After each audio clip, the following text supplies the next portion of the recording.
Seuraavana on vuorossa hyvin tunnettu kansainvälinen luennoitsija, lääkäri, kirjailija Rami-Leena Vulkanin-Kilte, ja sitten hänen näitä, sanotaanko, esitelmiä ynnä muita julkisia esiintymisiä on nähtävissä hyvin paljon internetissä, Googlessa ja Yahoossa ja vaikka missä, jos hakeekaan sieltä internetistä, niin sieltä löytyy. Ja hänen kirjansa on tässä myöskin saatavana, Salatunut maailmamme. Ja olepa hyvä, Rami-Leena, sulla on paljon asiaa. Kiitos. Hyvät ystävät, kuinka moni teistä...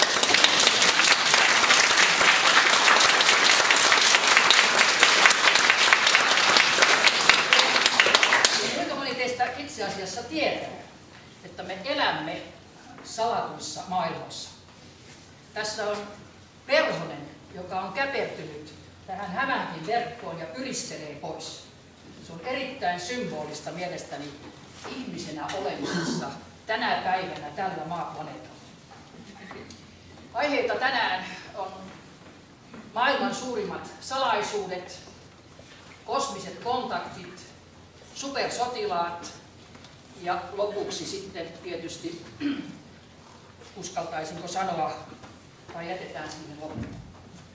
Joka tapauksessa, mitä on olla ihminen tällä planeetalla, on ehdottomasti suuri salaisuus meille itse kullekin. Mitä on olla ihminen?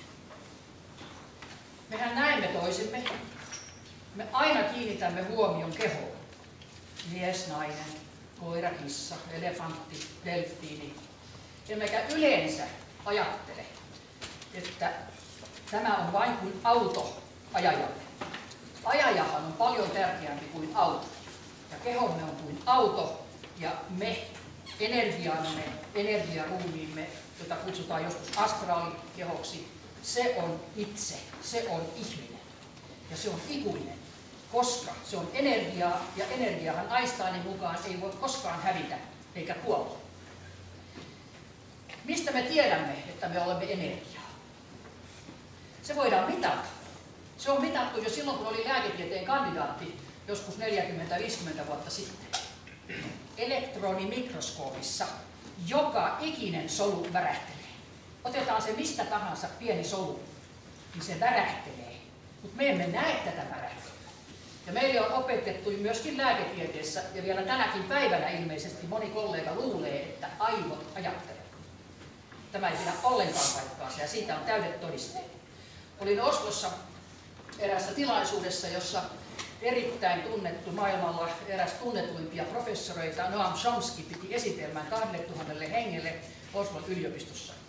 Ja hän väitti syyskuussa vuosi sitten, että kun aivot kuolevat, kun ihminen kuolee, niin sen jälkeen ei ole mitään.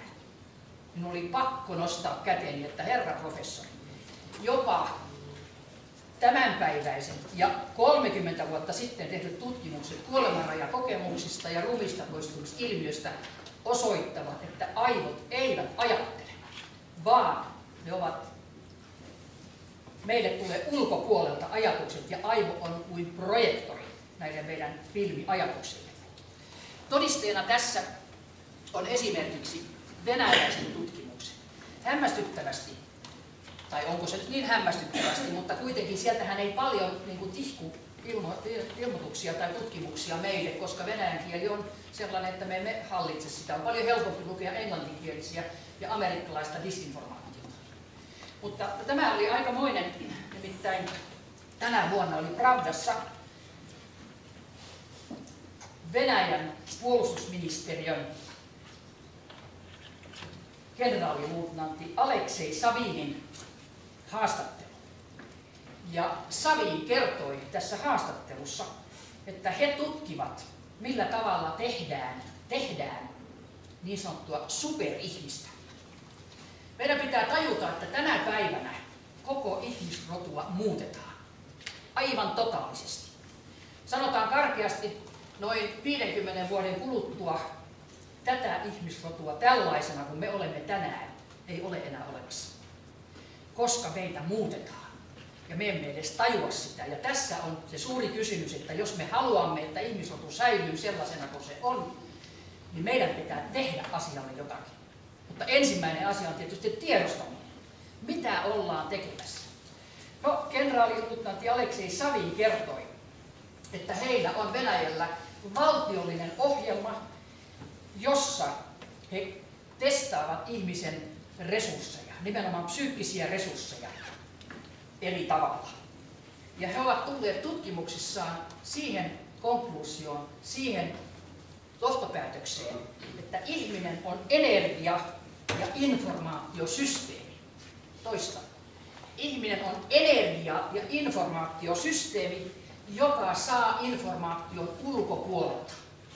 Siis ei suinkaan aidosti, se on projektorifilmi. Ja tämän takia, että se tulee ulkopuolelta tämä informaatio, me pystymme ihmisinä manifestoimaan parapsyykkisiä ilmiöitä.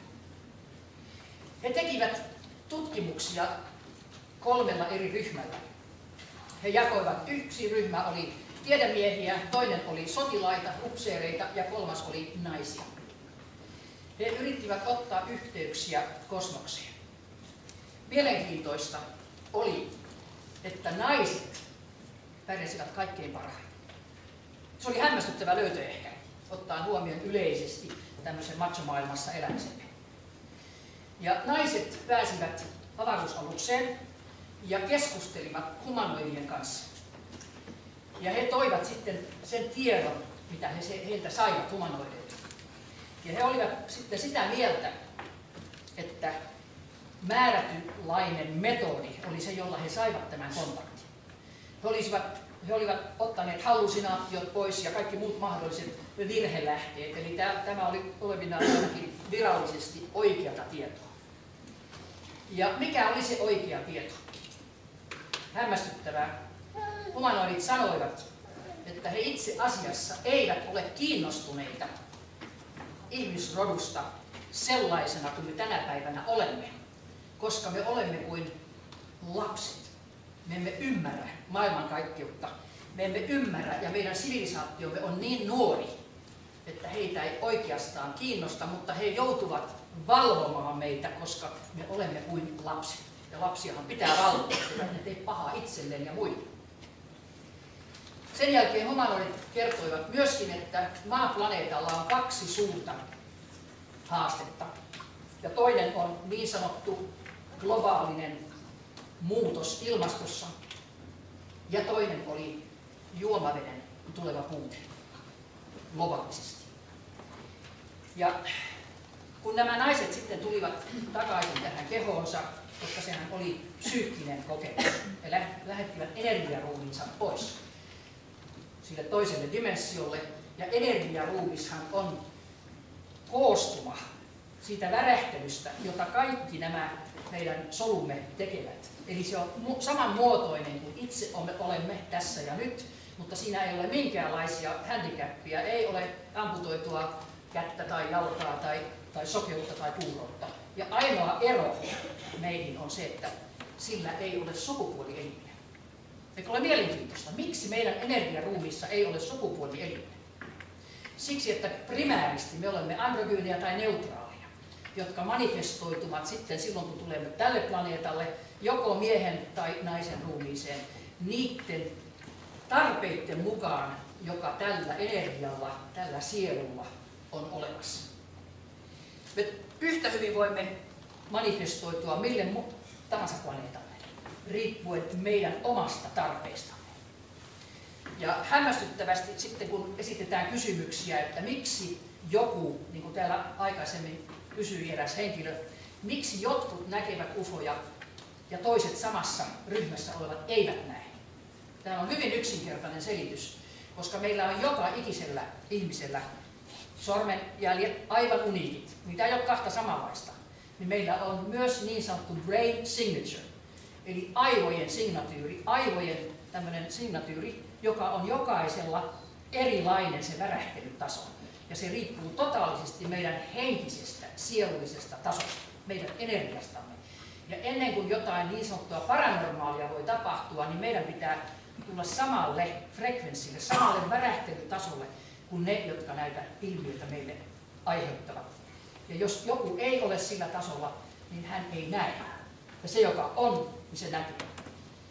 Näinhän on jopa Raamatussakin kerrottu, vaikka suhtaudun kyllä aika skeptisesti Raamatun kertomuksiin. Lukekaapa joskus Mooseksen kirja, jossa sanotaan, että Jumala käski tappaa miehet ja naiset ja lapset ja sanoi israelilaisille, että ottakaa palestiinalaisten maa, etc. Mutta siellä on hyviä ajatuksia ja minun mielestäni 10 käskyä on ne paras. Muuta ei tarvittaisi koko globaalisesti maailman ihmisille. Kun tulin pari päivää sitten Norjasta, niin repäsin lehden tässä tullessani, koska sattumalta ja sattumia ei ole.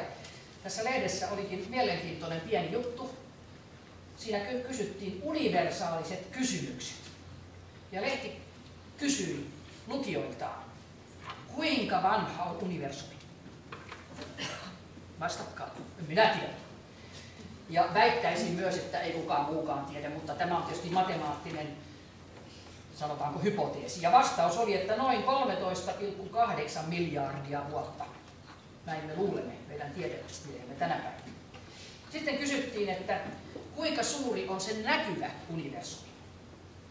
Vastaus oli noin 93 valovuotta diametrissa, siis halkasijaltaan. Sitten kysyttiin, mikä alkuaine on kaikkein eniten levinnyt universumissa, ja vastaus oli hydrogeeni.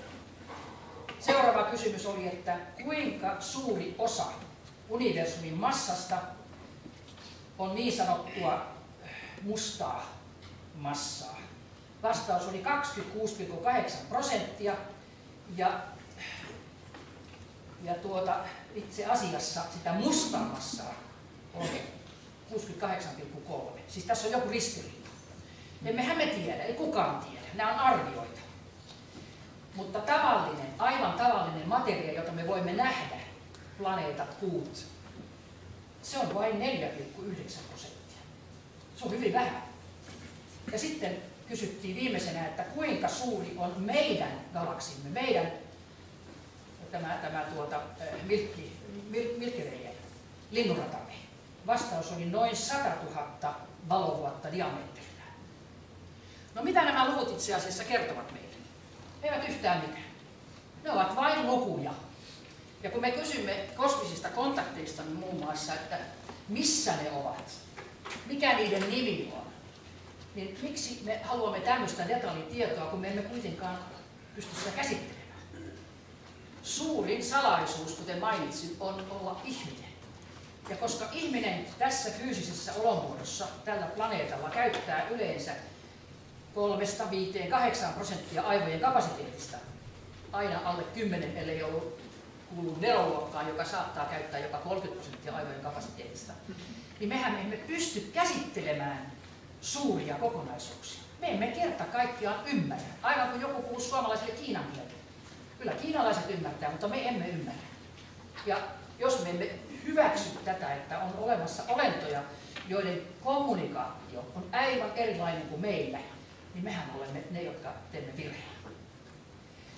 Miksi sitten me käytämme vain niin vähän aivojemme kapasiteetista? Se on hyvä kysymys.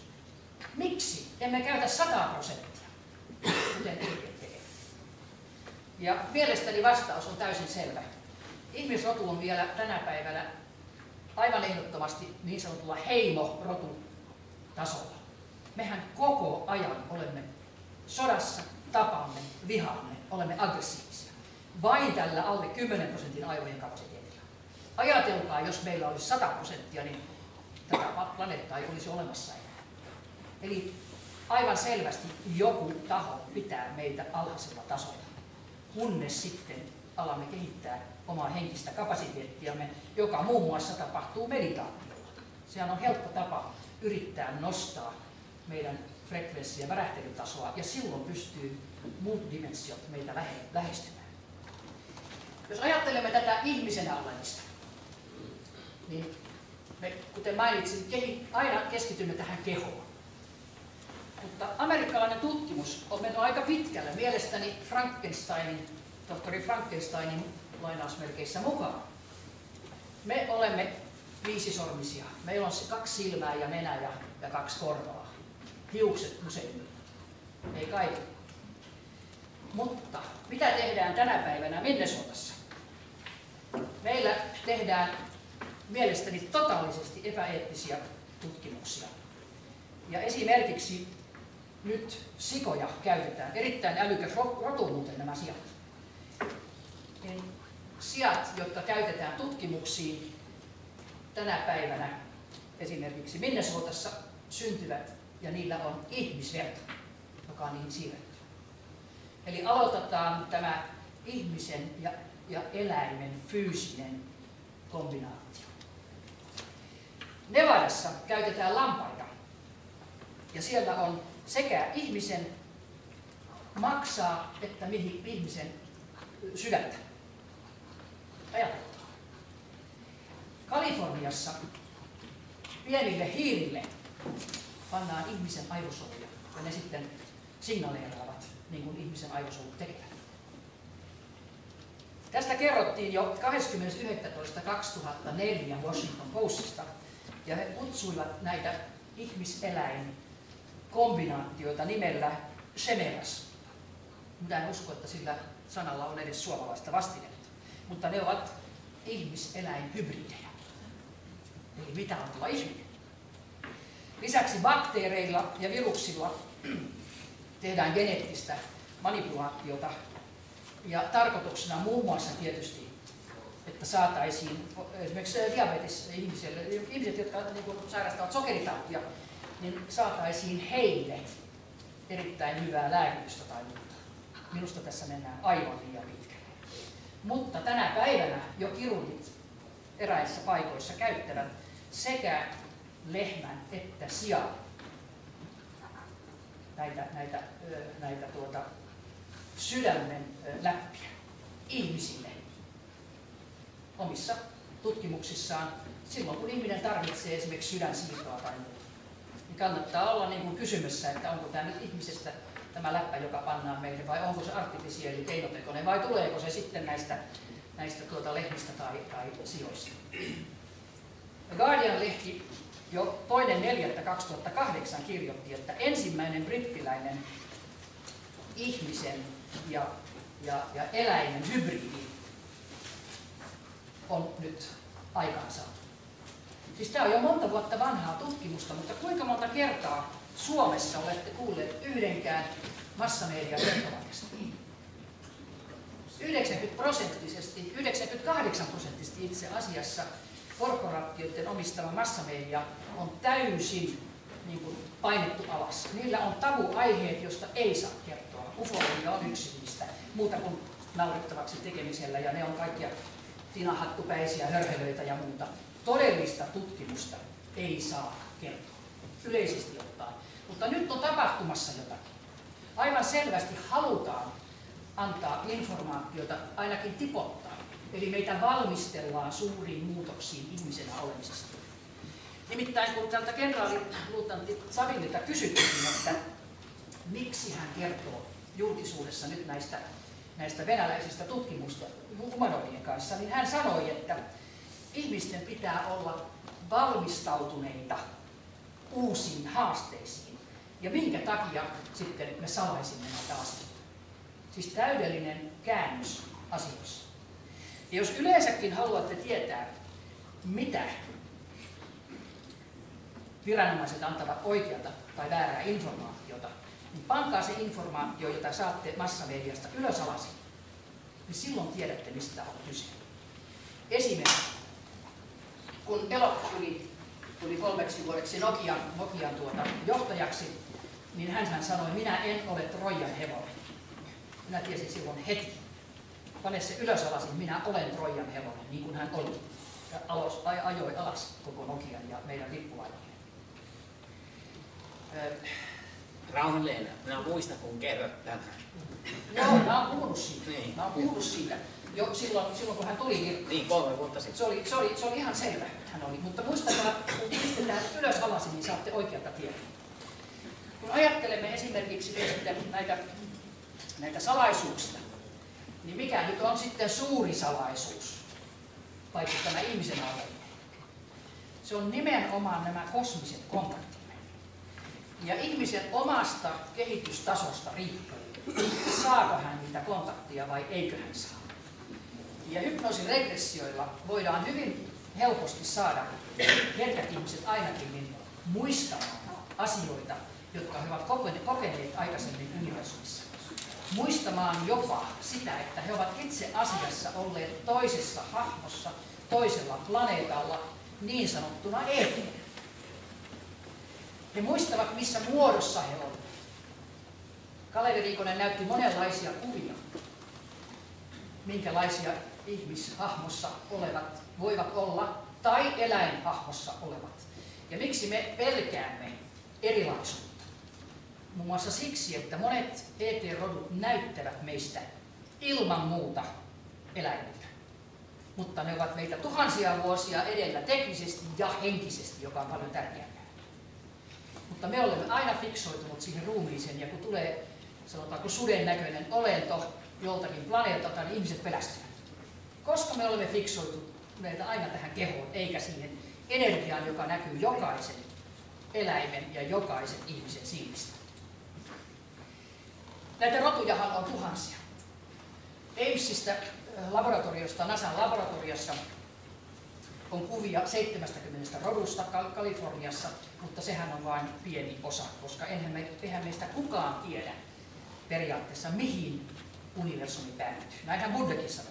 Minä en tiedä, mihin universumi päättyy. Eli koko ajan tehdään erilaista tutkimusta.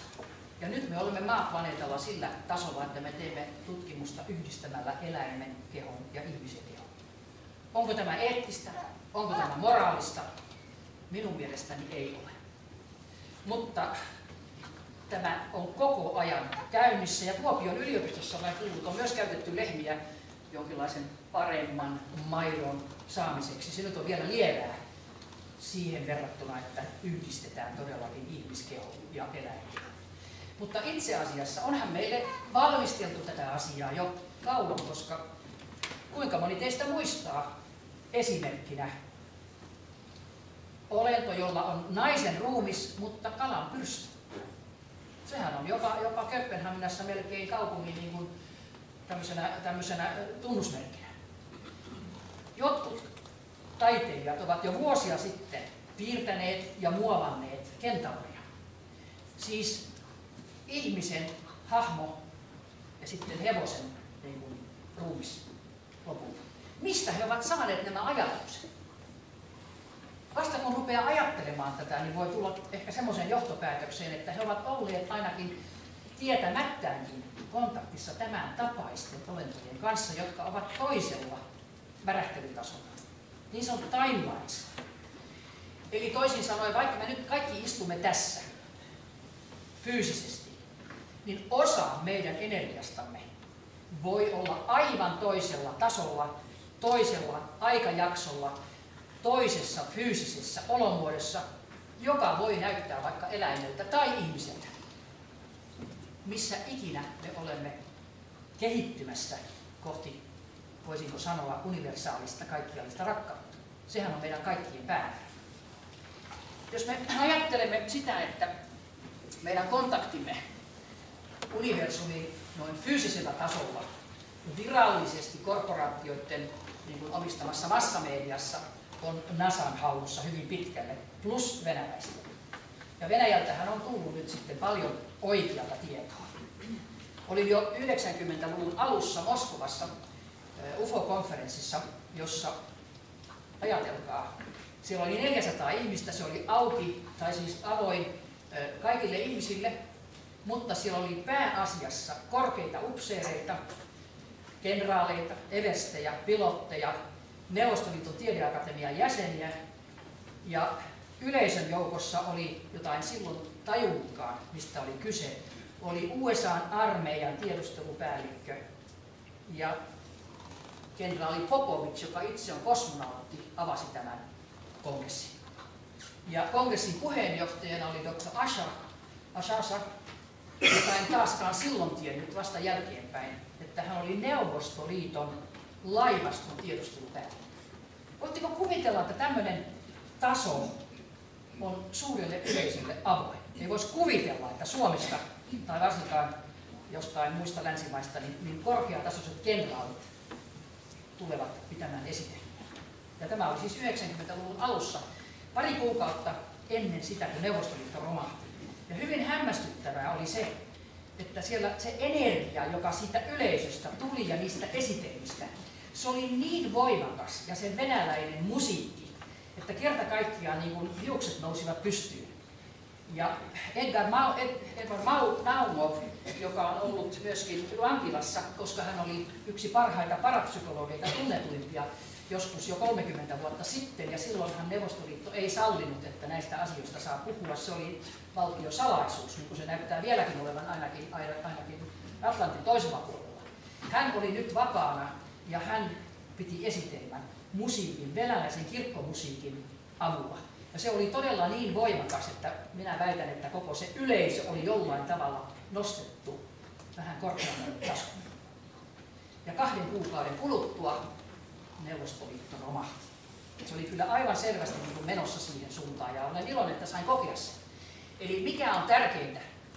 Tärkeintä on meidän energiamme, meidän energiatasomme. Mutta mitä tekee NASA? NASA, jonka nimi on lainausmerkeissä Never a Straight Answer. Se ei koskaan oikeata vastausta. 90% informaatiosta, joka tulee NASAlta, on 100% disinformaatiota, kauniisti sanottuna, suomeksi sanottuna valetta. Nehän sanovat, että Marsissa voi kenties olla bakteereita ja Marsissa voi olla kenties, kuussa voi olla vettä ja vaikka tämmöisiä juttuja. Me jatkuvasti lennämme kuuhun ja me olemme olleet Marsissa jo vuonna 1962, 22.5. 22.5.62. Olen itse nähnyt sen videon, kun amerikkalaiset laskeutuvat punaiselle planeetalle. Se oli todellakin semmoista niin kuin hiekkaerämaata uneltavaa. Mutta tänä päivänä Marsissa on kaupunki 550 000 asukasta.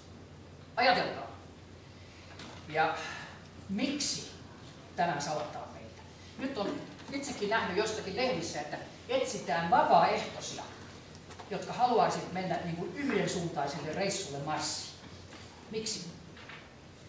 Nimittäin kun ensimmäiset 97 000 ihmistä olivat Marsissa, niin 5 vuoden kuluttua jäljellä oli vain päälle 5 000 hengissä. Ajatellaan, minne tämmöiset 10 000 ihmiset sitten kuolivat ja miten. Marsissa on muun muassa minidinosauruksia ja ne kuulemma ovat yksi syy, miksi ihmiset katoavat. Ja vaikka siellä on ilmasto, vaikka siellä on vettä, vaikka siellä on metsiä ja vegetaatiota ja kaikkea muuta, niin se on kuitenkin toinen planeetta ja toisenlainen. Eli se on aika uhkarohkea. Tiedän erään tarinan, kun eräs kalifornialainen NASAn palveluksessa, tai hänen miehensä oli NASAn palveluksessa, niin tämä nainen kertoi, että hänen miehensä kuoli Marsissa. Totta kai. Ihmiset kuolevat täällä ja joka planeetalla, mutta tietysti sielu, eli energiaruumiit vapautuvat. Nyt tämä NASA sitten yrittää niin kuin painaa ja antaa väärää tietoa niin kuin mukavasti, että Apollo-lennot lopetettiin kuuhun vuonna 1972. Että virallisesti mentiin 69 ja ei siellä ole sen kummempaa, 72 lopetettiin. On täyttä roskaa. 2 kertaa viikossa lentää raketit sinne. Mutta sitä ei saisi suurelle yleisölle kertoa, koska Brookings instituuttikin aikanaan tässä vuosia sitten sanoi, että asiat pitää salata suurelta yleisöltä.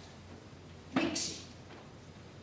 Koska niin sanottu eliitti, joka hallitsee tätä maaplaneettaa, ei halua, että ihmiset saavat tietää, koska se muuttaa kaiken.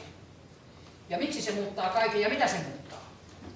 Vuonna 1964 erässä raportissa, joka oli niin salainen, se oli Naton raportti, niin salainen, että tehtiin vain 15 kappaletta koko maaplaneetalle 3 kielellä. Ja siinä kerrottiin nämä 4 syytä, miksi ihmiskunta pidetään pimennossa. Tämä oli vuonna 1964, siis 1964. Ensimmäinen oli teologia. Teologia, siis top secret militaariraportti, niin teologia, kaikkien uskontojen dogmat sortuvat, kun ihmiset saavat tietää totuuden.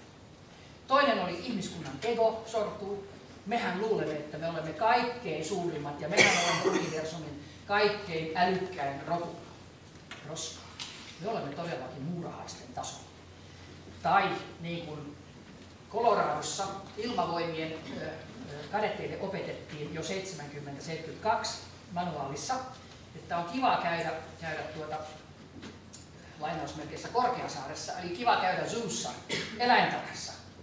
Mutta millä tavalla te luulette, että me voisimme keskustella sisiliskojen kanssa? Kadeteille yritettiin opettaa, että maaplaneetan ihmiset ovat sisiliskojen tasolla verrattuna ET. Eli ihmiskunnan ego tulee sortumaan totaalisesti. Kolmas syy oli fysiikan lakimme, eli mukamas valon nopeus olisi raja. Sehän on kumottu jo kauan sitten. Japanilaiset jo 1990-luvun tienoilla tiesivät tämän.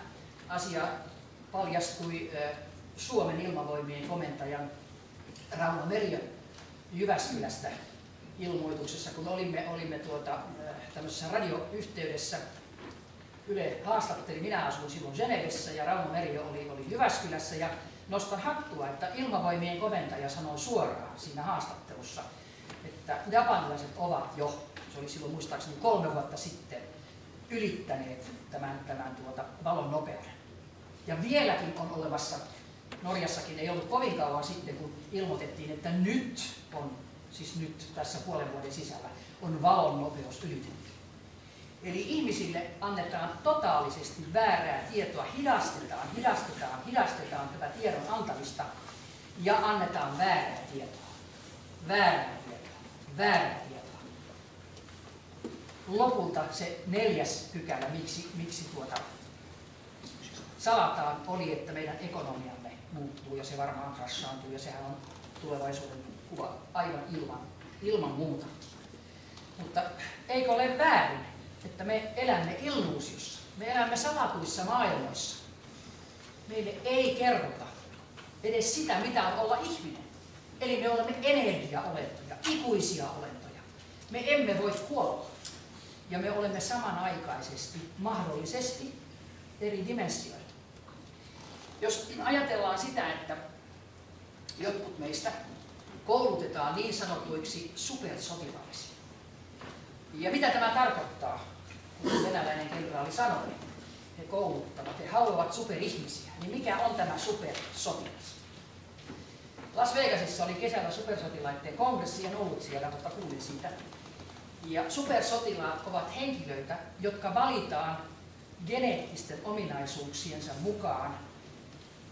Heillä on, useat heistä on virallisesti todettu olevan tämmöisiä hybridejä, siis ET-ihmisen hybridejä. Niin kuin Raamatussa sanotaan, että taivaan pojat naivat maan tyttäriä. Eli me olemme periaatteessa hybridirotu. Unohtakaa Jumala tässä asiassa. Ja kysytään, mikä on sitten se Jumala, johon moni mielestäni kaikki saisivat uskoa. Eihän se ole mikään valkoihoinen, valkopartainen mies tuolla jollain pilvenrannalla, vaan se on energia. Universaalinen energia, josta me jokainen olemme pieni pisara. Eli meidän energiamme ja kaikki positiivisuus, kauneus ja hyvyys, joka meissä jokaisessa myös on, se on osa sitä Jumalaa. Ja kaikki se negatiivisuus, joka meissä kaikissa myöskin on, viha ja aggressio, anteeksi antamattomuus, niin se muodostaa tämän negatiivisen energian, jota me kutsumme paholaiseksi. Eihän se suinkaan ole mikään olento, mutta se on energia, joka voi ottaa olentojen muodon. Ja jälleen me kiinnitämme huomiota tähän muotoon, joka on kaikkein vähiten tärkeä. Energiahan on tärkeä. Olen nähnyt filmin tästä yhdestä supersotilaasta, ja se on mielestäni aika hurja. Nimittäin hän käyttää nimeä Michael Prince, mutta hän on myöskin nimeltä James Casbolt. Ne voidaan klikata ne nimet, niin saatte muutaman videon nähdäksenne. Hän kertoi omasta kehityksestään, kuinka hänet otettiin 40 kansalaisuuden ohessa 40 lasta 40 eri kansalaisuudesta, Englannista, USAsta, Etelä-Amerikasta, etc. ei Kalifornia, vaan siis Kanadaan, Rocky Mountainsin lähellä olevaan Nelsonin kaupunkiin, vuoreen, tämmöistä ilmavoimien niin kuin tukikohtaan, koulutettavaksi supersotilaksi. Ja supersotilailla on tietysti kaikenlaisia mahdollisuuksia, niin fyysisesti kuin psyykkisesti, tehdä asioita, joita niin sanottu tavallinen ihminen ei pysty. Yksi esimerkki on, että he voivat hypätä, tai heidät koulutetaan hyppäämään helikopterista tai lentokoneesta ilman laskuvarjoa. Tätä tehdään Malesiassa muun muassa siis viidakkoon, ei asfaltille, jossa puut sitten ottaisivat heitä vastaan ja ottavat vastaan. Ja totesin aika hämmästyneenä tässä kuukausi sitten, että Suomeen on tullut tämmöinen kouluttaja, jolla mä en muista nimeä, amerikkalaiskouluttaja, joka kouluttaa nyt suomalaisia laskuvarjohyppääjiä. Ja siinä mainittiin tässä artikkelissa hänen nimensä ja sanottiin, hän kouluttaa suomalaisia nytten ja hän on itse hypännyt lentokoneesta ilman laskuvarjoa. Silloin vasta tajusin, hyvänen aika, tämä mies on supersotilas. Ja kyse on siitä, mitä on supersotilaiden niin kuin tehtävä. Heitä koulutetaan kiduttamalla fyysisesti hirvittävissä tilanteissa, koska halutaan, että he tuskasta menevät toiselle dimensiolle, eli heidän mentaalinen tasonsa ei olekaan enää tässä ja nyt, vaan se menee toiselle tasolle, ja silloin se tuska häipyy, ja silloin he kokevat erilaisia asioita. Ja sitten kun he tulevat takaisin tälle tasolle, niin silloin he sitten pystyvät tai yleensä eivät pysty muistamaan, mitä tapahtuu toisella tasolla. Heidät koulutetaan niin sanottuun amnesiaan, eli muistamattomuuteen, mitä toisella tasolla tehdään. Koska silloin kun heidän psyykkensä on toisella tasolla, niin heitä koulutetaan nimenomaan murhaajiksi.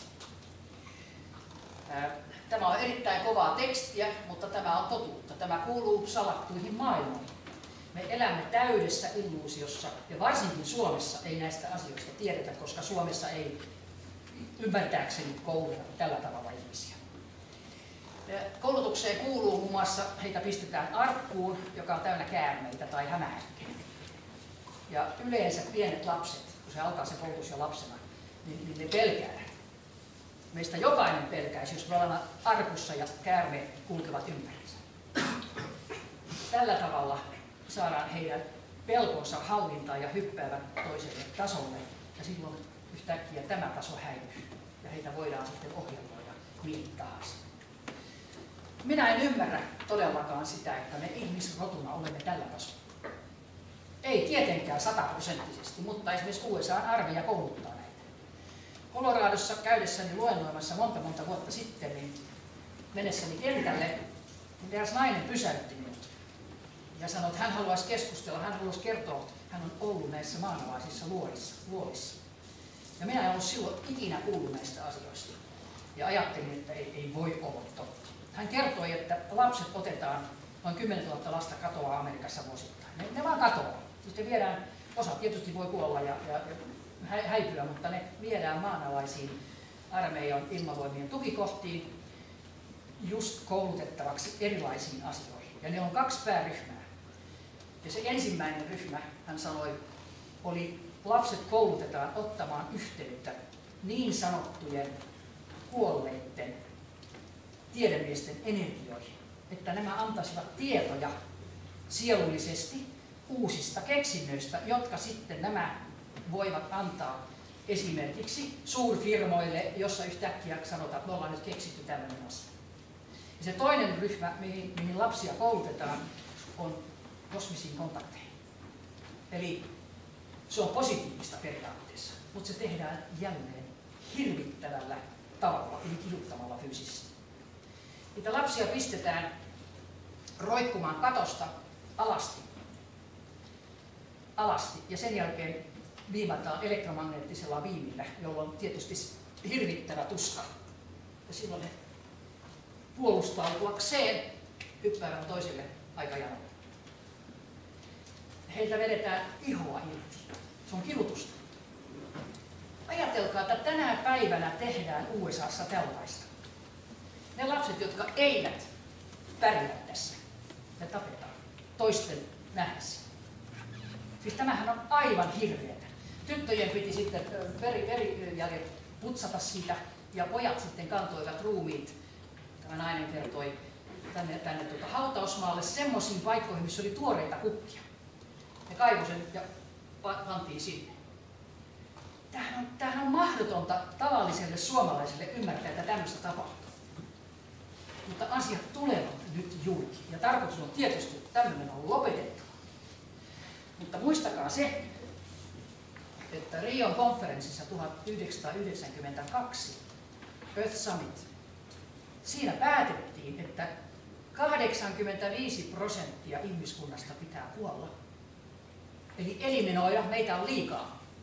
Meillä ei kuulemma ruoka riitä, vesi riitä ja ihmisten alhainen taso on liian alhainen. Minä kyllä protestoin ja uskon, että jokainen teistäkin protestoi.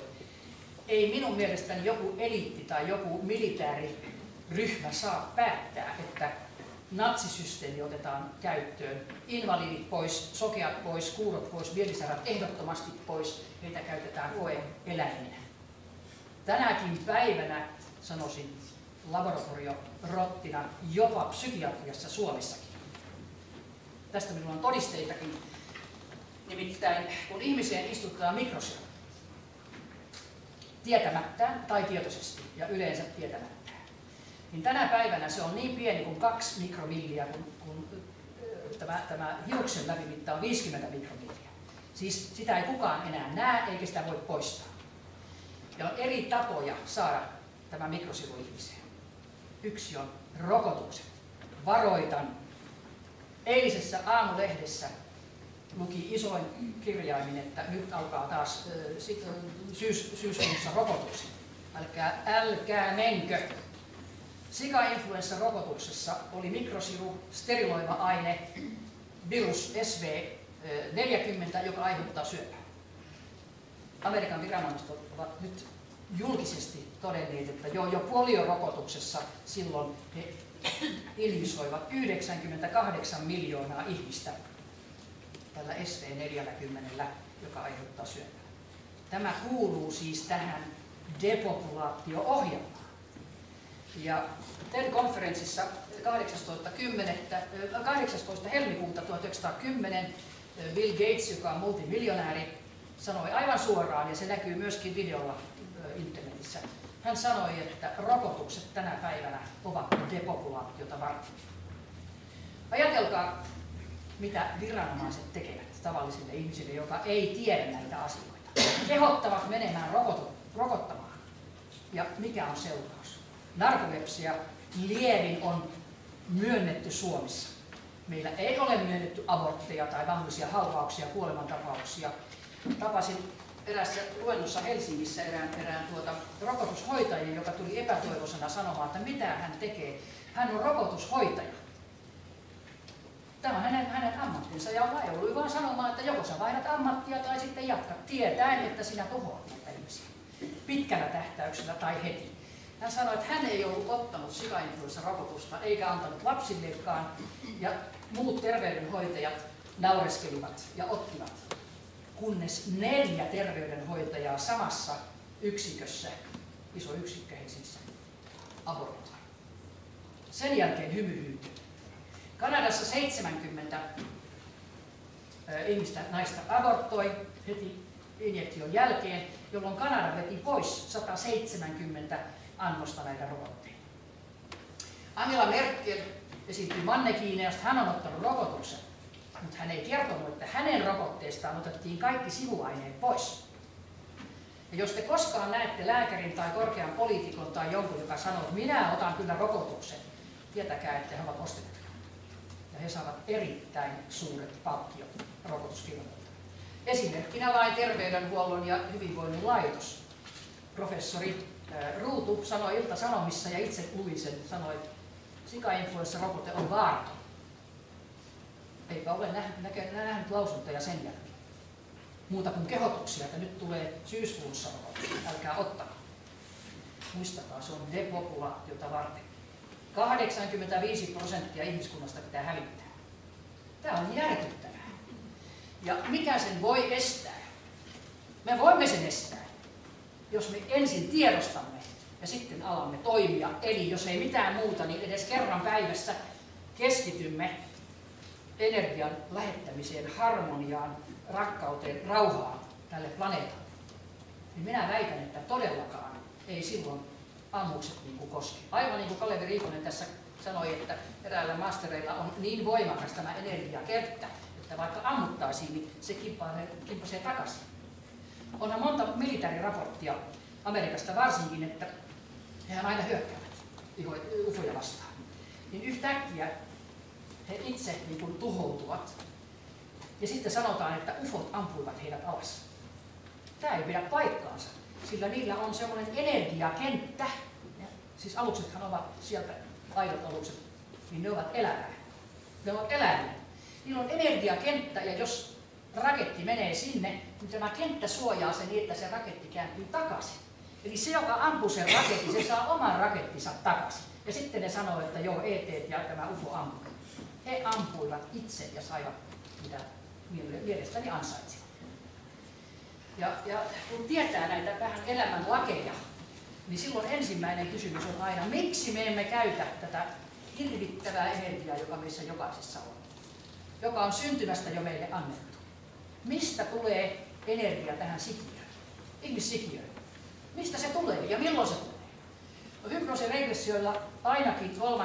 kuukaudessa niin on jo tämä energia siinä sikiössä, mutta minulla on ollut tapauksia, kun olen harrastanut joskus aikaisemmin näitä hypnoosiregressioita ihmisillä, niin jopa on tapauksia, että henkilö sanoo, että minä olin kellumassa katolla, kun äiti ja isä harrastivat seksiä ja sen seurauksena tuli sitten ihmislapsi ja sitten minä menin siihen.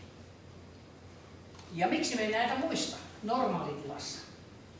Koska mielestäni se voisi vaikuttaa myöskin negatiivisesti tähän elämään ja tässä ja nyt.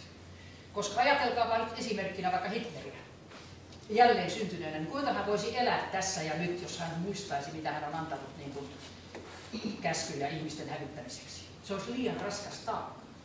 Ja toisaalta sitten, kun meillä on perhesuhteet, niin ihmiset yleensä inkarnoituvat siihen perheeseen, jonka he tuntevat, jos se on mahdollista. Aina ei ole, silloin he menevät johonkin tuttava perheeseen. Mutta miksi he inkarnoituvat samaan perheeseen? Koska niin sanottua karmaa kertyy yleensä vain niiden kesken, jotka me tunnemme. Emmehän me rakasta tai vihaa ihan täysin tuntemattomia. Ja silloin hypnoosiregressioissa on tullut esille muun muassa asia, joka selvittää jotakin esimerkiksi insestistä. Eli yhtäkkiä isä ja tytär ovat seksuaalisessa yhteydessä, ja kun otetaan hypnoosiregressiossa taustat selville, niin he ovat aikaisemmassa elämässään olleet naimisissa. Ja toinen on kuollut hyvin nuorena vaimona. Ja se rakkaus on jäljellä. Totta kai, rakkaus ei kuole. Vihakaan ei kuole, mutta vihahan pitäisi muuttua rakkaudeksi. Ja se on meidän ehkä yksi suurimpia ja vaikeimpia oppiaineita. Jos ajatellaan tätä Mars-juttua vielä, niin tämmöinen herra kuin Tom Van Flander, joka oli pääastronomi aikanaan US Navy observatoriossa, siis laivaston observatoriosta. Ja näin hänen tekemänsä video vuonna 2001. Ja hän teki sen muun muassa astronautin tämän Brian O'Learyn kanssa, jonka luennon kerran kuuntelin Saksassa. Mutta Brian O'Leary pistettiin heti syrjään, kun hän alkoi puhua näistä asioista. Koska totta kai astronauteilla on vaitiolovelvollisuus. Se on aivan ehdoton. Ja kuinka monta astronauttia on tullut alkoholisteiksi, istuu vankilassa tai on jo kuollut, koska he eivät saa puhua näistä asioista. Tapasin Edgar Mitchellin, joka oli kuussa 6. mies virallisesti. Tämähän on vain virallista tietoa. Kuussahan on käyty paljon aikaisemmin, jo 47 saksalaiset ja muuta tämmöistä. Siellä oli svastika. Mutta virallisesti. Ja sen jälkeen sitten 72 väitettiin, että Apollo-lennot on lopetettu. Miksi? Jälleen siksi, ettei ihmiskunta saisi tietää, alkaisi ajatella itse, käyttää omaa ajatusenergiansa ja muuttaa koko tämän maapallon ekonomisen, uskonnollisen ja ihmisenä olemisen systeemin. Tämä Tom van Vlander sanoi silloin, että oli täysin selvää vuonna 1976 esimerkiksi, kun he tutkivat Marsin pintaa, että siellä oli näitä puita ja siellä oli valtava määrä näitä pyramideja. Eikä siellä ollut vain sitä yhtä Marsin kasvoa, joka jo 30 vuotta sitten niin tämä eräs NASAn konsultti esitelmöi siitä Virginiassa. Ja silloin siinä oli suuri kasvo, joka oli niin kuin mieshahmon kasvo, mutta se oli pitkä tukka.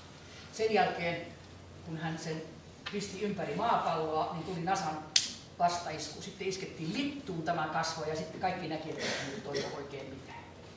Eli annetaan siis oikeata informaatiota, sitten annetaan väärää. Eli aina kaikki informaatio, mitä te saatte massamediasta, korporaatioiden massamediasta, niin se on ensin oikein ja sitten se tiedetään. Eli me täysin ristiriita, että mistä tavallinen ihminen voi tietää, mikä on totta. Ostetaan suuria lääkäriryhmiä, professoriryhmiä, tiedemiehiä, joiden tehtävänä on antaa disinformaatiota ihmisille. Minä tunnen erään henkilön, joka itse kertoi minulle, että hänelle tarjottiin $1 miljoonaa yhdestä televisio-ohjelmasta, jossa hän olisi antanut väärää tietoa niin sanotusta crop circlesista, eli näistä viljaverkkokuvioista, jotka yleensä ovat ihmisten tekemiä. Muistan, että 30-40 vuotta sitten niin kuvittelin itsekin, että ne on ET:n tekemiä, koska ne on älyllisiä ilman muuta. Mutta ilmavoimat mikroaalloilla, datalla pystyvät tekemään ihan mitä tahansa. Mikroaallot voidaan näitä varsinkin Englannissa olevista niin täydellisesti niin kuin, mitata. Ja ne erilaiset kuviot, jotka ovat upeita, mielestäni tehdään sen takia, että ihmiskunta alkaisi ajatella, että hei, tuolta tulee jotakin ja tämä on positiivista informaatiota. Sehän ei ole mitään pahaa, että sieltä tulee kauniita kuvia, perhoskuvioita ja muita vastaavia. Mutta miksi se tehdään sitten petoksella ainakin osittain? Siksi, että katsotaan, että ihmiskunta ei ole valmis. Ihmiskunta pelkää ja ihmiskunta käyttää alle 10 minuuttia aivojen kapasiteetista. Eli meidän on muututtava. Ja koska me emme muutu väkisin, tai siis vapaaehtoisesti, niin sitten me muutumme väkisin. Eli mikrosirut asetetaan nyt yleisesti ottaen näihin rokotteisiin, ja sen jälkeen ihmistä tulee biologinen robotti. Ihmistä voidaan tehdä, se riippuu ohjelmoinnista. Eri ihmiset ohjelmoidaan eri tavalla. Tiedemiehet eri tavalla kuin roskakuski. Mutta periaatteessa jokainen on silloin täydessä satelliittitietokonelinkki niin kuin tämmöisessä kontrollissa. Pidin tästä jo esityksen vuonna 2000. Se oli muuten maailman ensimmäinen. 1999, 2000, 2001 minulla on ollut sekä maailman yleislääketieteen kongressissa että neurologian kongressissa että ehkä imponeeraaminen 33. sotilaslääketieteen kongressissa Helsingissä esitys näistä. Ja silloin minä en tiedä, että oli maailman ensimmäiset. Ja sen jälkeen alkoi niin kuin erikoinen vaino. Koska ihmiset, jotka kertovat näistä asioista, joutuvat melkoiseen myllytykseen. Yritetään pelotella, yritetään stopata, yritetään kutsua mielisairaiksi, miksikä tahansa, eli maine menee. Koko ajan oletetaan. Ja kotia aletetaan sen jälkeen viimata sähkömagneettisilla kentillä, biimeillä, satelliittienkin kautta ja aina yleensä naapuritalosta, joka ostetaan kokonaan. On erikoinen ihme, että ihminen pysyy hengissä vuosikausia tulematta mielisairaaksi tai sairastumatta syöpään, joka on tavallisin, tai sydäninfarktiin tai aivoverenvuotoon. Mun 3 läheisintäni on eliminoitu läheisintä ihmistä. Yksi niistä oli omassa kodissani vielä, ja hän sanoi minulle itse, että ne sanoivat että hänelle, että kuukauden kuluttua minä kuolen. Ja minä tiesin, että näin tapahtui ja en voi tehdä mitään. Henkilö sai aivohalvauksen siinä. Ja mitään en voinut tehdä. Se oli kosto minulle, kun viedään lapset, ei ole lapsia minulla, mutta viedään vanhemmat tai läheisimmät ihmiset, niin se on tietysti surun asia, vaikka hyvin tietää, että kuolema ei ole. Mutta fyysisesti tämä henkilöhän on poissa. Unessa se tulee sitten ja kertoo, mitä on tapahtunut. Ja sehän auttaa tietysti niin kuin itseänsä kehittämään, kun tietää todellakin, että voi olla kontaktissa unessa tai hypnoosissa. Ja joskus jopa aivan fyysisesti manifestoituu eteen. Jos me ajattelemme näitä NASAn, sanotaanko, virallisia ilmoituksia tästä Marsista, niin se 550 000 kaupunki siellä, niin kun ne nyt haluavat sinne vapaaehtoisia, niin älkää lähtekö. Älkää lähtekö vapaaehtoisesti, vaikka se tietysti kutkuttaa, että onhan se mielenkiintoista. Me olemme tulleet tälle planeetalle nostamaan tämän planeetan tiedon tasoa. Ja minun mielestäni meidän pitää pysyä tällä planeetalla ja täällä nostaa sitä tasoa. Sen jälkeen kun meidän ruumiimme on jätetty taakse ja me irtoamme, niin sitten me voimme mennä ihan minne tahansa. Mutta tämä virallinen NASAn raportti, niin sanottu NASAn sotadokumentti, on kenen tahansa teistä klikkaamalla internetissä saatavina. Katsokaa. Se on kyllä erittäin negatiivinen. Se on ollut siellä vuodesta 2001 NASAn web-sivulla, mutta se on siellä keskellä 41 sivua. Ja siellä sanotaan aivan suoraan, että mikä on tulevaisuus ihmiskunnalle vuodesta 2001 vuoteen 2025. Ja se ydinasia siinä on, että ihmiset tapetaan hiljaisilla aseilla, eli elektromagneettisilla aseilla. Tämä on virallista. Ajatelkaa. Ja ihmiset eivät tiedä tästä yhtään mitään. He sairastuvat syöpään, infarktiin, aivoverenvuotoon, eivätkä edes tule ajatelleeksi, että se on tahallisesti. Ja jälleen sanon, mitä me voimme tehdä. Ensinnäkin, kun me tiedostamme tämän asian, niin me voimme energiallamme suojautua. Ja mitä suurempi ryhmä on yhdessä, se on kun yksi pieni kynttilä valaisee hieman, mutta jos on 10 kynttilää, se on enemmän. Jos on 1000 kynttilää, niin se todella valaisee. Eli meidän pitää tehdä yhteistyötä heti, kun me tajuamme, missä mennään ja mitä halutaan meille tehdä. Esimerkiksi, jos haluatte klikata internettiin, niin stopthecrime.net antaa tästä tietoja. Ja sitten smartmetersmurder.com. Nythän Suomessakin tämän vuoden loppuun uusi laki, joka oli jo pari vuotta sitten voimassa, mutta nyt menee tämä umpeen tämä viimeinen aika, eli nyt 31.12. pitää jokaisella kotona ja kesämökillä ja joka talossa olla tämä uusi mittari, joka mittaa sähköä. Ihmiset eivät ajattele miksi. Vaan se on nopeata ja se on ehkä modernisoitua tai mitä tahansa. Englanti on lopettanut vuodeksi näiden mittareiden asentamisen terveyshaittojen seuraamiseksi. Ne aiheuttavat syöpää, Alzheimeria ja keskittymiskyvyn puutetta. Ja ne toimivat vakoilijoina. Ne tietävät milloin olet sisällä ja ulkona ja muuta. Ajatelkaa. Eikä tästä kerrota kellekään. Mutta se, että Englanti on pysäyttänyt nyt tämän vuodeksi, tutkitaan näitä, niin se antaa vähän toivoa. Eli tässäkin pitäisi tehdä jonkinlainen massaliike, että hei, ne jotka niitä asentavat, ja nehän on sähkölaitokset. Kertokaapa nyt, mitkä tutkimukset on ollut, mitkä on niiden vaikutukset meidän terveyteen. Että totuutta ei saa enää niin salata, mutta se kuuluu tietysti depopulaatio-ohjelmaan. Onko meitä liikaa täällä pallolla? Niin sanotaan, että on, mutta jos oikeastaan 7 biljoonaa ihmistä pannaan yhteen ja pistetään kaikki Australiaan, niin vieläkin jää tilaa. Eli tämä on mielestäni tämmöinen excuse, että saadaan natsityyppiin heikommat yksilöt pois ja vasta vain sitten niin voimakkaammat yksilöt niin jatkavat sukua. Tämä on mielestäni täysin väärin, kun tajuamme, että ihminen ei ole se fyysinen keho, vaan ihminen on nimenomaan energiaruumis, energiakeho, sielu, jos haluatte käyttää tätä nimitystä, mutta se sielu viittaa heti mun mielestä uskontoihin. Ja tämä ei ole uskontokysymys, paitsi että se pistää uskonnot sitten niin kuin omaan koppiinsa, mikä on ihan oikein. Nimittäin aika moista on tulossa nyt 22. päivä, veikkaan, että Suomessa ei kerrota tästä mitään, mutta meillähän ei kerrota näistä asioista tässä maassa, olen huomannut, niin 22.9. tämmöinen kuin International Tribunal into Crimes of Church and State, siis kansainvälinen tämmöinen tuomioistuin, joka niin kuin tutkii valtiollista ja kirkon rikollisuutta. 22.9. annetaan nykyiselle paaville pidätysmääräys. Nykyiselle paaville.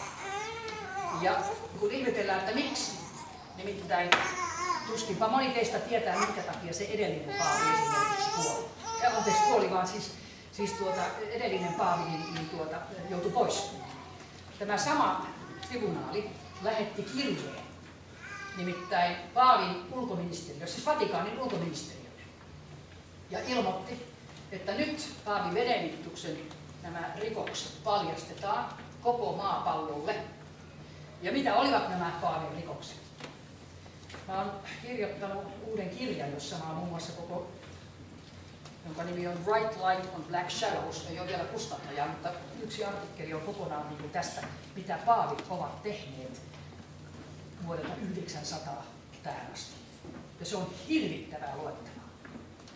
Ja paavithan väittävät olevansa Jumalan edustajia maapallolla. Se on aivan hirvittävää luettavaa. Okei, Benediktus on salannut tietysti kaikki nämä pedofilia-asiat. Onhan normaalia olla seksuaalisessa kontaktissa, kun me olemme ihmisiä, niiden kanssa, joita me rakastamme. Mutta kun katoliset papit eivät saa olla seksuaalisessa kontaktissa, eivätkä nunnat, niin tapahtuu kaikenlaista. Ja nyt nämä asiat on tullut ilmi, varsinkin Kanadassa. Ja Kanadassa oli katolisten pappien pitämiä kouluja 50-60-luvulla. Ja siellä oli lähinnä intiaanilapsia. Eli katsottiin, että on niin kuin alempitasoisia. Niin kuin Suomessa ja Skandinaviassa on katsottu, että saamelaiset mukaan olisi alempitasoisia. Täysin virheellisesti, mutta näin tehtiin. Ja näitä lapsia, sekä poikia että tyttöjä, käytettiin seksuaalisesti hyväksi näiden pappien toimista, joka vielä ehkä jollain tavalla olisi voitu niellä, mutta kun he murhasivat nämä lapset sen jälkeen. Nämä on täysin dokumentoitu. Mä uskon, että kukaan kuuluu näistä asioista. Ja nyt sitten silloin he saivat Benediktuksen pois, koska Benediktus viikossa erosi, ettei tämä asia tulisi esiin. Viikossa erosi. Yhtäkkiä koko paaviuden historiassa ei paavi ole 400 plus vuoteen eronnut. Ja silloin he sanovat, tämä International Tribunal into Crimes of Church and State, että he tulevat myöskin ottamaan tämän seuraavan paavin. Ja nyt se on tulossa 22.9. Mä veikkaan, ettei kukaan niin kuin Suomessa kirjoita tästä. Mutta katsotaan. Ja siinä sanotaan nimenomaan tätä, että hän on tietoinen näistä asioista. Ja sitten, mitä on lisääntynyt Benediktukseen, että hän on nyt antanut määräyksen, että kukaan katolinen ei saa kertoa tai puhua näistä pappien pedofilia-asioista, tai heidät heitetään ulos katolisesta kirkosta. Ei saa puhua. Ja näitä pappeja, jotka ovat raiskanneet näitä kuoropoikia ja muita, niin niitä pitää auttaa. Mutta asiasta ei saa puhua, ja tämä tulee nyt esille tässä. Eli mielenkiintoista katsoa, kuinka kauan tämä paavi saa olla, vai jääkö hän viimeiseksi paaviksi. Jos ajatellaan taas näitä disinformaatioita, joita me koko ajan saamme, niin esimerkiksi tätä depopulaatiota tehdään, ja tämäkin on tässä raportissa 21, niin tehdään muun muassa ruoalla. Te kaikki olette varmasti kuulleet Monsantosta Amerikassa, joka harrastaa geenimanipulaatiota meidän ruoallamme. Ja taas tämä Bill Gates on ostanut valtavat miljardin osakkeet Monsantossa. Siis kannattaa ehdottomasti ihmisten depopulaatiota. Ja Eurooppahan on ollut edelläkävijä siinä mielessä, että EU ei ole kaikkia niellyt eikä kaikkia sallinut, onpa jopa kieltänyt. Mutta Monsanto on saanut presidentti Obaman allekirjoituksella, joka pistettiin erään lain keskelle, siis sisään, että se meni niin kuin ohi. Eli lainsäätäjät eivät ensin tajunneetkaan, mitä he niin kuin hyväksyivät. Ja siinä sanottiin, että Monsantoa ei koskaan saa missään olosuhteissa syyttää, vaikka tulisi kuolemantapauksia näistä näistä geenimanipuloidusta ruuista. Ajatelkaa. Tämmöinen immuniteetti annettiin. Miksi? Obama kirjoitti tämän lain, mutta Obamasta on hyvin mielenkiintoista tietoa, jota varmasti ette ole koskaan kuulleet. Ensinnäkin monet teistä saattavat jo tietää, että hänen nimensä ei ole ollut alun perin Barack Obama. Hän oli Indonesiassa, kävi koulua ensimmäiset 7 vuotta ainakin, ja hänen nimensä oli Barry Soetoro. Mä oon nähnyt sen koulutodistuksen, Barry Soetoron koulutodistuksia ja valokuvia, kun hän oli pieni koulupoika. Ja siinä luki muun muassa koulutodistus religion, uskonto, islam. Mielenkiintoista. Hän siis ymmärtää ainakin islamista. No, hänestä tuli sitten Barack Obama, koska se oli hänen, sanotaanko, kohtalossaan. Ja kuinka joku voi sanoa, että se oli hänen kohtalossaan? Nyt mennään taas isoihin asioihin, timelines, eli aikajanoihin. On olemassa ihmisiä, jotka todellakin tietoisesti pystyvät lähtemään tältä dimensiolta, 3-dimensionaalista maailmasta toiselle aikajaksolle, joko tulevaisuuteen tai menneisyyteen, tai vähän sinne tänne, mutta lähdetään nyt näihin 2 vaan, tulevaisuuteen ja menneisyyteen. Eräs seattleilainen juristi, Andrew Basiago, olen esiintynyt samassa kongressissa Los Angelesissa hänen kanssaan. Hän on juristi, joka jo lapsesta koulutettiin tämmöiseen aikamatkaan. Hänen isänsä oli CIA-palveluksessa ja se ensimmäinen koe tapahtui, kun he olivat New Jerseyssä ja olivat tämmöisessä kentässä, elektromagneettisessa kentässä, joka aiheuttaa sen, että yhtäkkiä heidät imaistaan dimensioiden läpi jonnekin muualle, ja se päämäärä oli silloin, se oli Kalifornia. Yhtäkkiä hävisivät New Jerseystä ja ilmaantuivat Kaliforniaan. Vähän niin kuin näissä science fiction filmeissä, Star Wars ja muut, nehän häviää ja sitten tulee jonnekin. Eli Hollywoodia käytetään näyttämään meille, mikä on tämänpäiväinen totuus, ja mehän vaan sanomme, että no se oli sitten jännä filmi, että ei tuommoista olekaan. Tämä on ollut jo 50-luvulta alkaen.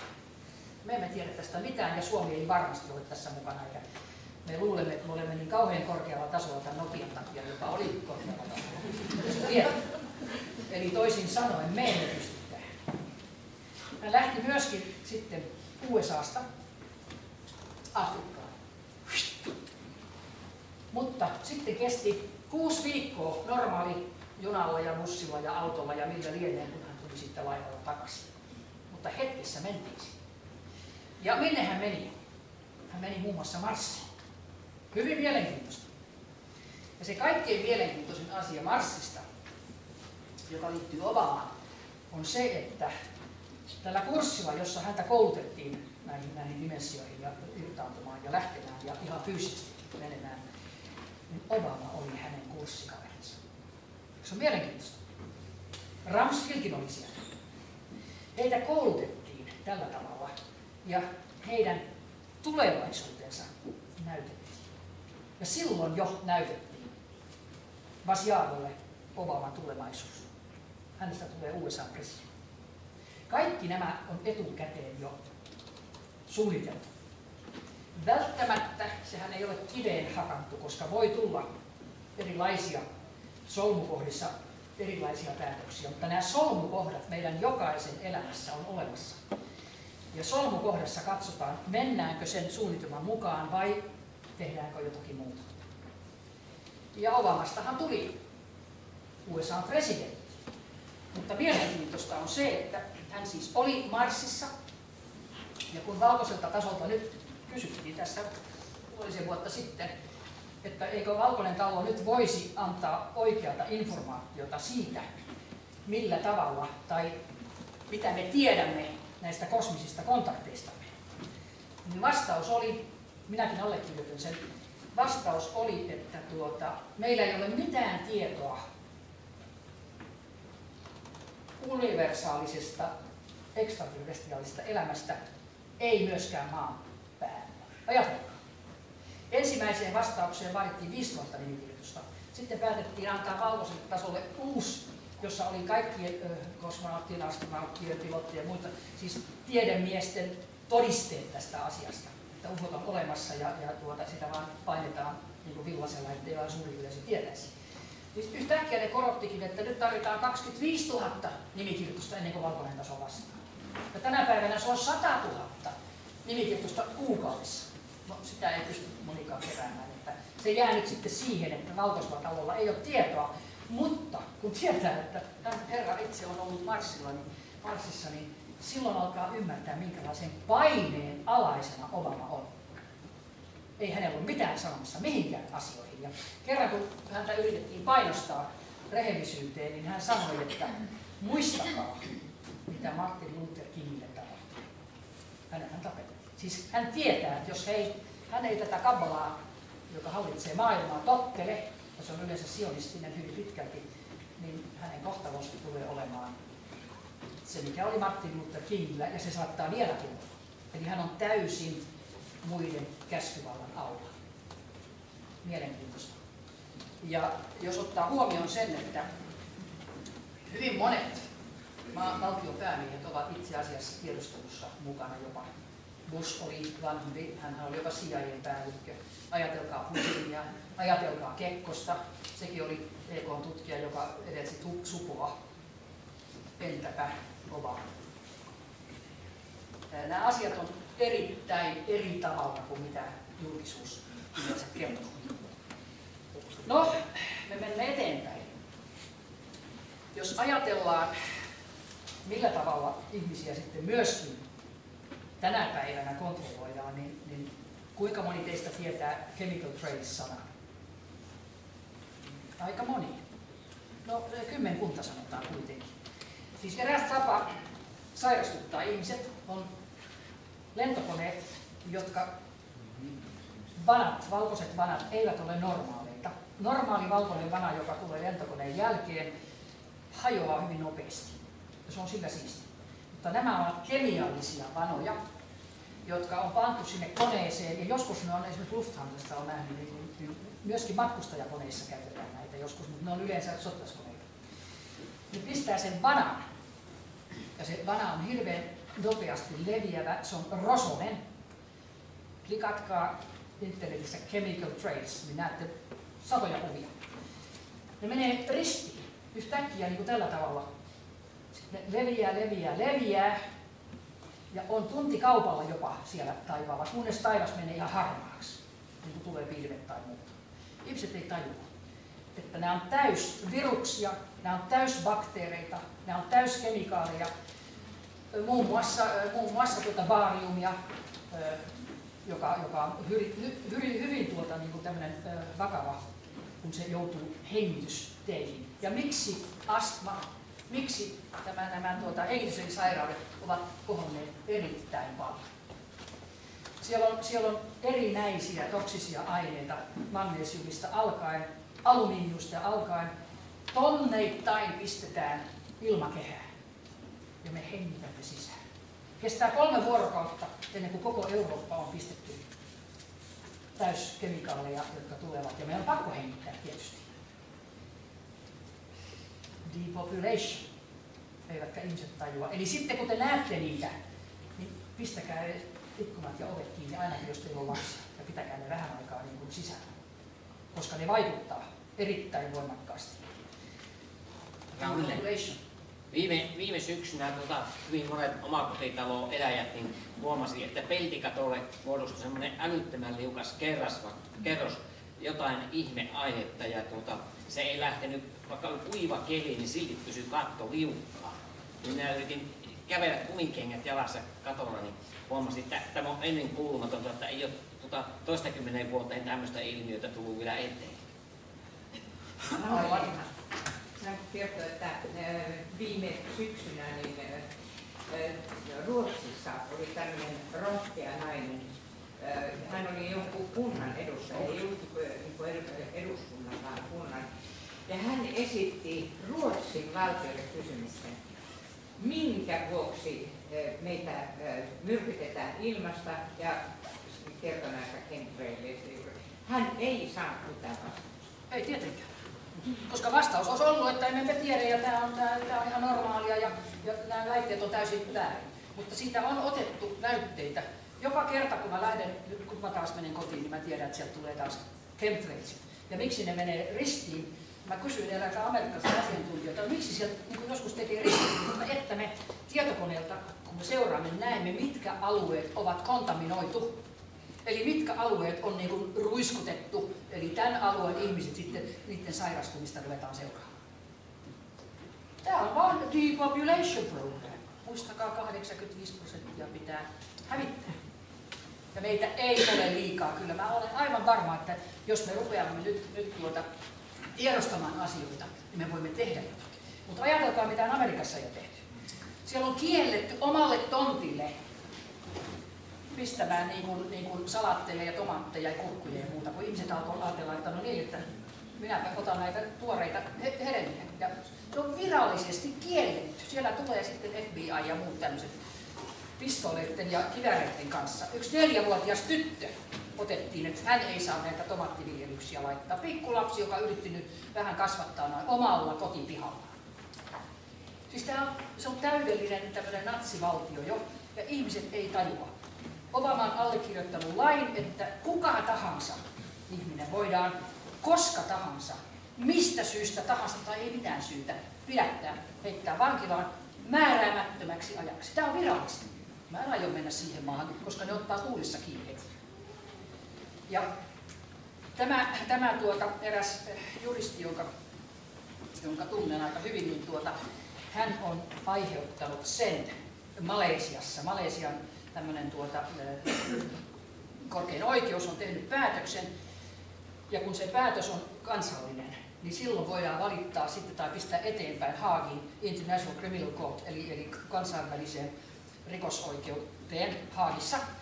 Ja ne on tehnyt päätöksen, siitäkään ei koskaan kerrota täällä, että on annettu pidätysmääräys George Bushille, Dick Cheneylle, Condoleezza Ricelle, Tenetille, joka oli CIA-johtaja, ja Rumsfeldille. Miksi ei meidän massamedia tämmöistä virallista International Criminal Courtin niin kuin, tätä niin kuin julkaista? George Bush yritti, siis vanhempi, niin mennä, siis poika Bushi, Sveitsiin pari vuotta sitten, 2010, yhteen seminaariin. Joisi ympäri ei mennytkään, koska se olisi pidätetty. Sen jälkeen Obama antoi nyt armahduslain, että nämä kaikki on armahdettu. Ja tämä tuntemani tämmöinen kansainvälinen juristi sanoi, että ei sillä ole mitään merkitystä kansallisesti sillä on. Siis USA:n alueella heitä ei pidätetä. Mutta jos he lähtee USAsta ulos, niin Obama ei saa mennä International Criminal Courtin rikosoikeutta vastaan. Että heillä on pidätysmääräys. Sinne jäävät sitten. Mutta ei näistä kerrota. Ja nämä on kuitenkin aivan virallisia dokumentteja, jotka kuka tahansa voisi hankkia, mutta mistä niitä hankkisi? Sen takia mä oon sanonut monelle ihmiselle, että jos te todella haluatte tietoa, mitä tapahtuu tässä maailmassa, niin menkää kansainvälisiin kongresseihin tai vaikka kansallisiin. Niin kuin tänäkin päivänä mä väitän, että te olette saaneet sellaista tietoa, että te olette koskaan kuullut. Tällä tavalla ihmisille annetaan tietoa, mutta virallinen taho kieltää kaiken. Sanoo, ei ole mitään todistelua. Ja tämä on vaan virallista, että kielletään. Jos ajatellaan, esimerkiksi me aina sanotaan, että Al-Qaida, tai virallisesti kerrotaan, että Al-Qaida nyt on tehnyt sitä ja tätä, ja Al-Qaida on. Kuinka moni teistä tietää, että Al-Qaidaa ei ole olemassakaan? Muuta, aika moni muuta, 10 muuta. Joo, se on database. Se on, jos halutaan sanoa nimi Al-Qaidalle, niin se on yhtä kuin CIA. Nimittäin Al-Qaida perustettiin silloin, kun salakuljetettiin sekä aseita että ihmisiä Saudi-Arabiasta Afganistaniin. Ja Al-Qaida on arabian kieltä ja se tarkoittaa dataa. No sillähän tehdään nykyisin datalla ihan kaikki asiat, voi sanoa suurin piirtein. Mutta se on CIA perustunut. Eli aina kun sanoo, että Al-Qaida teki sitä ja Al-Qaida teki tätä, niin pistäkää vaan se siihen, että CIA teki sitä ja tätä. Ja sitten ne tietysti rekrytoi erilaisia muslimijärjestöjä, joille pistetään mukana se syy, koska aina pannaan semmoinen kätsi. Aina pitää olla syy, joka syytetään. False flag operaatio, eli karkein niistä oli tämä September 11. Ne yleensä on aina CIA ja Mossad, eli hyvin paljon mukana näissä asioissa, koska Israel määrää USAta. Se on virallista. Kuinka Israel voi määrätä USAta? Pieni Israel. Näin on vain. Sharon sanoi aikanaan Knessetissä parlamentissa, että me, siis Israel, me kontrolloimme USAta. Ja silloin huomaatte, kun YK:ssa äänestetään ja muuta, niin eipä USA vastusta mitään, mitä Israel käskee. Päinvastoin USA Israelin puolesta menee sotimaan. Ja se sodan todellinen syy täällä Lähi-idässä, jota nyt ei varmasti tule, mutta tulevaisuudessa se on siellä. Milloin, niin se on toinen asia. Niin joka tapauksessa niin öljystähän siinä on kyse. Kuka on punkku ja kuka saa haltuunsa koko öljyn siltä Lähi-idän alueelta, ja sen haluaa myöskin USA. Ja sitä ei koskaan kerrota ihmisille yleisesti ottaen, ainakaan massamediassa. Me emme tarvitse öljyä, me emme tarvitse sähköä, meillä on teknologia, vapaa energia ilmasta ja vapaa energia maasta. Ja tulevaisuudessa näin tulee olemaan, mutta milloin se romahtaa tämä meidän systeemi, niin sen jälkeen ehkä tulee nämä vaihtoehtoiset, jotka on ollut vaikka kuinka monta vuosikymmentä periaatteessa meillä käytettävissä, mutta niitä ei ole. Eli aika rientää, niin voisin todeta yhden asian, mistä mielestäni jokaisen ihmisen pitäisi, niin kuin sanoisinko, jonain päivänä ottaa kantaa. Ja se on kuolema. Me muistamme, että me emme ole se auto, vaan me olemme auton ajaja. Niin periaatteessa silloin me tiedämme, että energiaruumiimme, energiakehomme vain jättää sen auton, astuu ulos, futsii vähän aikaa ja sen jälkeen ottaa uuden auton, uuden kehon, eri värisen, eri muotoisen, eri planeetalla tai täällä eri maissa ja jatkaa matkaa.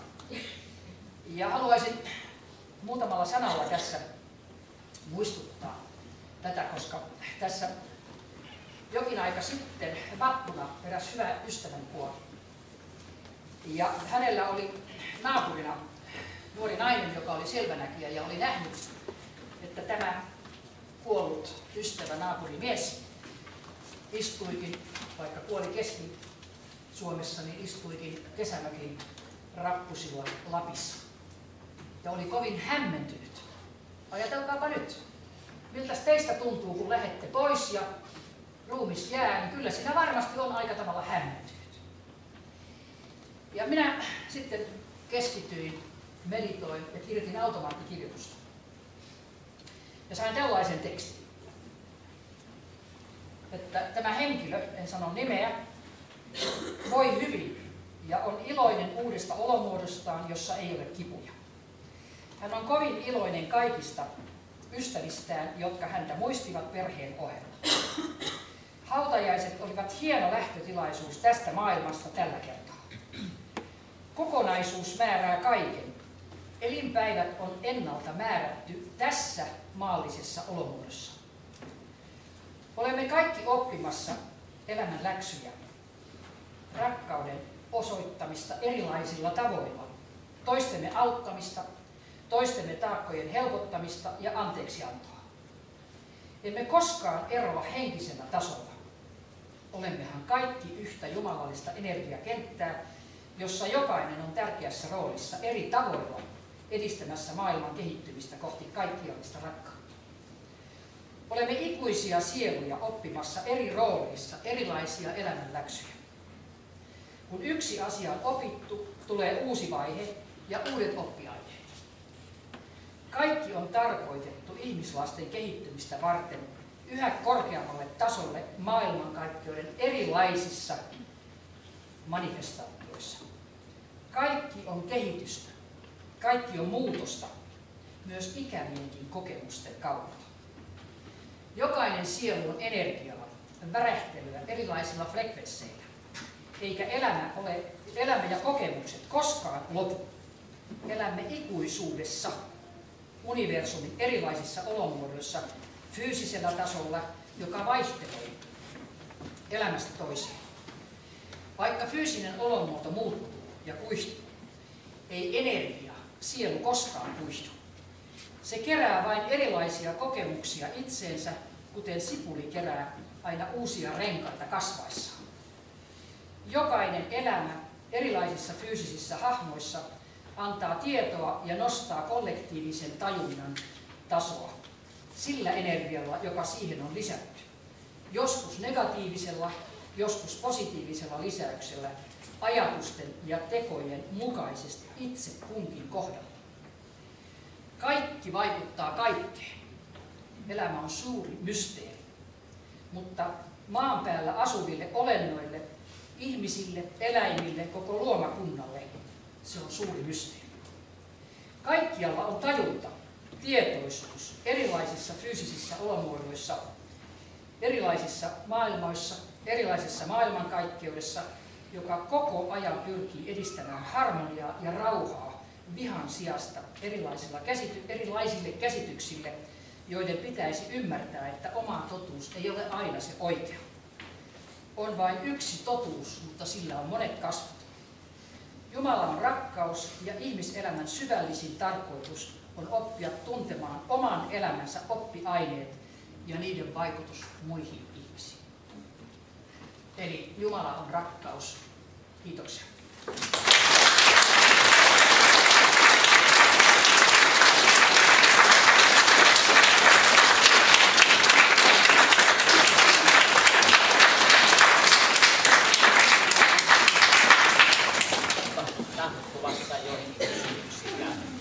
Niin, jos jollakin on joku kommentti tai kysymys siitä. 5 minuuttia. Arabimaisten kansannousu, silloin kun se moottori aikanaan. Yhteistyössä tietysti sijaiden kanssa ja amerikkalaisten kanssa, ne on kuvaita ja